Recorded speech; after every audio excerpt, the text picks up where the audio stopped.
If it be so that you cast us into the burning fiery furnace, our God's able to deliver us. Then in verse 18, they said, but if not, that's another way of saying, but if it's not so, what if what's not so? If you don't cast us into the furnace, that's what they're saying. If you do cast us into the furnace, our God is well able to deliver us. But if you do not cast us into the furnace, that's what that means in verse 18 when it says, but if not. If you do not cast us into the furnace, be it known unto thee, O king, that we will not serve your gods, nor worship the golden image which you have set up. So here's what the three young men said to King Nebuchadnezzar. See, we need to get this clear in our minds here. They said, King, if it be so that you cast us into that burning fiery furnace, our God is able to deliver us.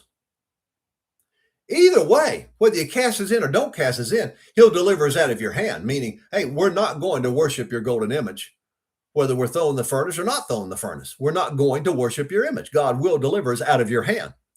But if it be so that you cast us into the furnace, our God, wow, I mean, this is faith talking. Our God is well able to deliver us out of the furnace. But if it be not so, if you don't cast us into the furnace, then we're still not going to serve you.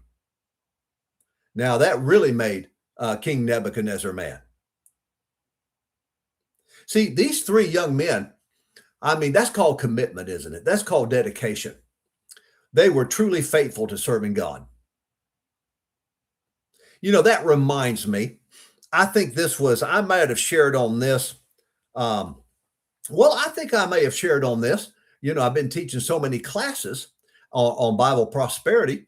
I believe in this particular course, Bible Prosperity 2, I talked to you some about the 100-fold return.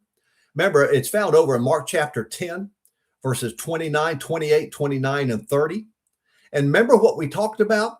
That was where that Peter came to Jesus and said, Lord, and listen to this statement. Peter came to Jesus and said, Lord, we have left all and followed you.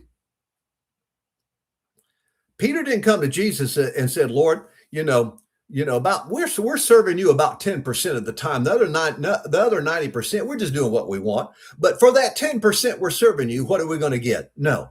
Peter came to Jesus and said, Lord, we have left all to follow you. In other words, we've dedicated, we've sown, we've given our entire lives, everything we have for your service to serve you, Lord.